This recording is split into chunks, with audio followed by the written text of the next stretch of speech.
Hello guys, तो आज हम बात करेंगे नाइन ड्रैगन का पोका मानवा के चैप्टर नंबर 54 और 55 के बारे में। पिछले चैप्टर में हमने देखा था ryuan जो काफी समय से ryukai से भाग रहा है जिना को अपने साथ लेके। फाइनली ryukai ने उसको धप्पा कर लिया होता है और अब ryukai और ryuan के बीच में सिर्फ एक स्विमिंग पूल का फासला है। आज की वीडियो की शुरुआत में हम देखते हैं जिंटे भी भागता हुआ उन्हीं लोगों को ढूंढ रहा है क्योंकि उसे जिना तक पहुंचना है। भागते भागते उसे अपने सामने तीन बंदे फाइट करते हुए दिखाई देते हैं जो कि ryuan और ryukai के हैं। ये तीन में से दो मिलके एक को मार देते हैं और बाकी दो को मारने के लिए जिंटे आगे भागता है। काले कोट वाला जिंटे को गन दिखा के उसके गोली मारने वाला होता है गाली देता हुआ, बट जिंटे अपने चाकू से पहले तो इसकी गन को साइड करता है, इसके बाद उछल के इसके मुंह पे घुटना बजा देता है। बिल्कुल इसी वक्त दूसरा बंदा जिंटे के चाकू मारता है, बट जिंटे इसको भी अपनी बॉडी को स्पिन करवा के बच के इसके एक लात बजा देता है। दोनों को जमीन में लेटाने के बाद वो आगे की तरफ भागने लगता है और उसे दिखाई देता है जिंगजाओ। और क्योंकि जिंगजाओ को इस वक्त पता है कि जिना और ryuan कहाँ है, इसलिए चिल्ला के जिंटे को कहता है जो डेक में पूल है इस वक्त वो वहाँ पे है,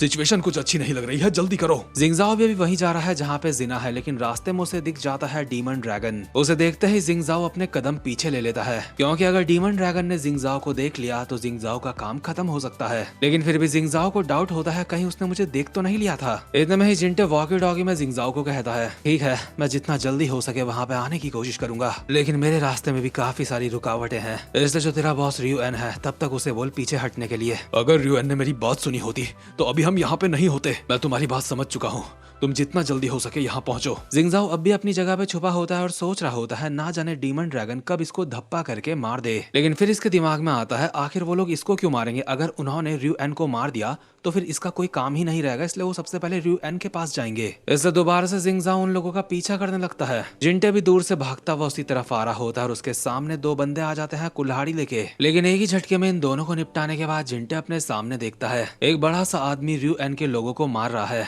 जिंटे इसको भी निपटाने के लिए आगे बढ़ ही रहा होता है, लेकिन इतने में उसको याद आता है ये कोई मामूली बंदा नहीं, ये तो नाइन ड्रैगन्स में से एक है। इसलिए वक्त रहते स्लाइड करते हुए नीचे हो जाता है क्योंकि ग्रेट ड्रैगन ने पीछे घूम के इसके ऊपर हमला कर दिया था। पर जिंटे नीचे ही नीचे से इसकी थाई में एक कट मार देता है, लेकिन जैसे ही वापस अपनी जगह पे उठता है तो ग्रेट ड्रैगन इसके एक लात बजा देता है जिसे जिंटे अपने दोनों हाथों से ब्लॉक करता है, लेकिन उसके बावजूद भी स्लाइड करता हुआ पीछे जाता है। ग्रेट ड्रैगन के साइज और ताकत को देख के उसे इस तरह के एक अशासन की याद आती है जो की काफी ज्यादा खतरनाक है, लेकिन अभी इसका नाम नहीं बताया गया है, लेकिन मेरे हिसाब से इसका नाम होगा गुस्तावो। खैर जैसे ही जिंटे थोड़ा पीछे होता है तो लेजर ड्रैगन उसके ऊपर गन तान देता है। जिंटे इसकी फायरिंग से बचता हुआ कुछ टेबल वगैरह के पीछे आके छुपता है, और क्योंकि अब ये 2 वर्सेस 1 होने वाला है और जिंटे के दुश्मन नाइन ड्रैगन्स में से एक है, इसलिए जिंटे को पता है अब उसे दिक्कत होने वाली है। ऊपर से नाइन ड्रैगन वाले लोग जिंटे को बहुत समय से ढूंढ रहे थे क्योंकि जिंटे ने इनके काफी सारे लोगों को मारा है, इसलिए लेजर ड्रैगन कहता है क्या चश्मे वाला बंदा, ये तो वही है, ये ज्यादा ताकतवर नहीं लगता,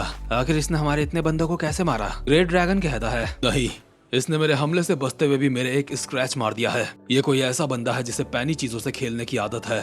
जिंटे इनकी बात सुन के कहता है अबे हाँ छपरियो, ये मैं ही हूँ जिसके बारे में तुमने सुना है, कैसा रहेगा ये फाइट छोड़ के हम एक दूसरे को जाने दे यहाँ से।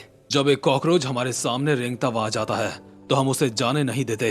अबे यार तू तो सच में बहुत ज्यादा प्रोफेशनल दरिंदा है, अगर ऐसी बात है तो ठीक है, हम सब अपना अपना काम करते हैं। ये कह के जिंटे अपने कवर से बाहर आके इन दोनों के ऊपर गोलियां चलाता हुआ भागने लगता है। इसके बाद सीन शिफ्ट होता है और हम देखते हैं ryuan के सामने खड़ा है ryukai, और ryuan के पास ना आया इसलिए ryuan ने जिना की कनपट्टी में गन लगा रखी होती है और कहता है तो इतनी दूर से यहाँ मेरे लिए आया है, सच में कमाल की बात है, लेकिन मेरे पास जो अभी ये लड़की है इसकी वजह से तुझ जैसा कुत्ता मेरे सामने अपनी दुम हिलाता रहेगा। यानी कि ryuan को लग रहा है ryukai जिना की वजह से रुक जाएगा। ryuan की ये मस्ती देखने के बाद ryukai कहता है ryuan अब चीजें बदल चुकी हैं, तेरे हाथ में कुछ नहीं। क्या चीजें बदल चुकी हैं? गलत फहमी में मत रह ryukai, क्योंकि ये कोई फाइट नहीं है, ये है कत्लेआम। जिंगजाओ भी लगभग भागता हुआ यहाँ पे पहुंच चुका होता है और ryuan ने अपने हाथ में निकाल लिया होता है एक बॉम्ब का रिमोट, यानी कि उसके बटन दबाते ही शिप में लगा हुआ बॉम्ब फट जाएगा। और अब मुझे समझ आया ryuan इतना ज्यादा चौड़ा क्यों हो रहा था, पर ryukai ने अपनी गन ryuan के ऊपर तान दी होती है। ryuan भी बटन पे अपना अंगूठा लगा देता है। ryukai को भी अब समझ आता है तो ये हरामजादा इसलिए इतना चौड़ा हो रहा था, इसलिए इसको कहता है ryuan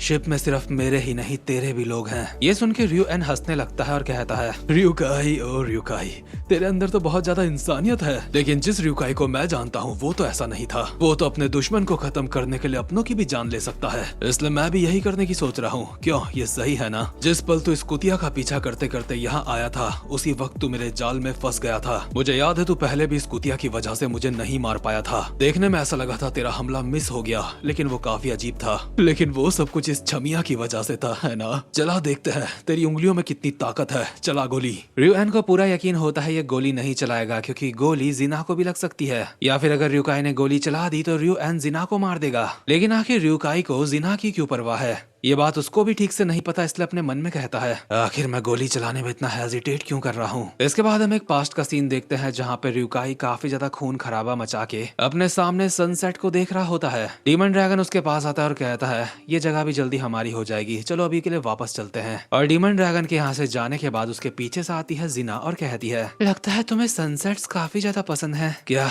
ये तो मुझे नहीं पता, लेकिन मदर को वो काफी पसंद थे, और शायद इतनी सी यादों की वजह से अभी वो गोली नहीं चला पा रहा है। वैसे मानना पड़ेगा जिना है तो सुंदर, इसलिए शायद थोड़ा सा बहक चुका है। लेकिन इतने में ही रियुकाई के पीछे से आ जाता है डीमन ड्रैगन और कहता है, अच्छा तो ये बात है, तूने मुझे निराश करा रियुकाई, लेकिन कोई बात नहीं, तेरे बदले ये काम मैं कर देता हूँ। ये कहते ही डीमन ड्रैगन सामने की तरफ गोली चला देता है। अब ये गोली किसके लगी और किसके नहीं ये तो हमें बाद में पता चलेगा। लेकिन इसके बाद सीन शिफ्ट होता है और हम देखते हैं जिंटे को। जिंटे और लेजर ड्रैगन एक दूसरे के ऊपर फायरिंग करे जा रहे होते हैं। इतने में ग्रेट ड्रैगन जिंटे के एक पंच मारता है जिसको वो डॉच करता है, और जानबूझ के ग्रेट ड्रैगन के पीछे रह के ही उससे फाइट कर रहा होता है ताकि लेजर ड्रैगन जिंटे को गोली ना मार पाए। इसलिए लेजर ड्रैगन गोली मारने की जगह जिंटे के पास आके उसके चाकू मार देता है, जिसे जिंटे अपने चाकू से ब्लॉक करके ग्रेट ड्रैगन के गोली मारता है, लेकिन ग्रेट ड्रैगन उसको डॉच कर लेता है और जिंटे की कमर की बेल्ट पकड़ के उसको दूर फेंक देता है। बट जिंटे को पता है उसके गिरते ही उसे गोलियों से भून दिया जाएगा, इसलिए गिरते गिरते भी वो एक टेबल को अपने हाथ से पलट देता है, जो कि उसके लिए एक शील्ड का काम करता है। लेकिन लेजर ड्रैगन टेबल के ऊपर ही फायरिंग कर देता है, जिससे गोलियां टेबल के भी आर पार हो जाती हैं। जिंटे नीचे झुक के भागते हुए एक लात मारता है ग्रेट ड्रैगन के, जिसे ग्रेट ड्रैगन ब्लॉक करके जिंटे के एक पंच मारता है। लेकिन जिंटे पीछे होकर अपने मन में कहता है, मैं यहाँ पे ज्यादा वक्त बर्बाद नहीं कर सकता। इतने में ही ग्रेट ड्रैगन का पंच जिंटे के डिफेंस में पड़ता है, जिससे वो उड़ता हुआ पीछे आके गिरता है, और अचानक से ही गन लेके उसके पीछे आ जाता है लेजर ड्रैगन। इससे पहले कि लेजर ड्रैगन जिंटे की गोली मार पाता, दूर से एक गोली आती है और लेजर ड्रैगन की गन में आके लगती है, जिससे उसकी गन तो टूटती है, लेकिन दूर से 2-3 फायरिंग्स और होती हैं। ये फायरिंग किसने करी है इनमें से किसी को नहीं पता, इसलिए सारे के सारे साइड हो जाते हैं। लेकिन जिंटे के पीछे वाले कांच को तोड़ता हुआ एक बंदा यहाँ पे एंटर करता है और कहता है, तू अपनी बहन को ढूंढता हुआ पूरे हांगकांग घूम रहा है, लेकिन तूने मुझे कुछ बताना सही नहीं समझा। तेरी इस लापरवाह पर्सनैलिटी को अब तक भी अकेला ने ठीक नहीं करा। जिंटे इस बंदे को देख के कहता है, क्या कैप्टन? इसका मतलब जो यहाँ पे आया है ये और कोई नहीं बल्कि है किम शिन, यानी कि वही बंदा जिसने शुरुआत में जिंटे को मरने से बचाया था, जिसे जिंटे अपना बड़ा भाई मानता है और सबसे खास मानता है। और जिस अकीला नाम के बंदे का किम शिन ने नाम लिया, वो भी इस तरह ऑर्गेनाइजेशन का एक आशासन ही है जिसके अंडर में शायद जिंटे ने कभी काम करा होगा। और किम शिन का यहाँ पे आने का मतलब है नॉर्मल प्लेयर्स की लॉबी में हैकर आ चुका है। लेकिन इसी के साथ ये वीडियो यहीं पे खत्म होती है, और कुछ एक आधी वीडियो के बाद ये पूरी मानवाही खत्म हो जाएगी। खैर गाइस, वीडियो को लाइक और चैनल को सब्सक्राइब जरूर करना। अब मैं मिलूंगा आपसे अपनी नेक्स्ट वीडियो में, तब तक के लिए गुड बाय।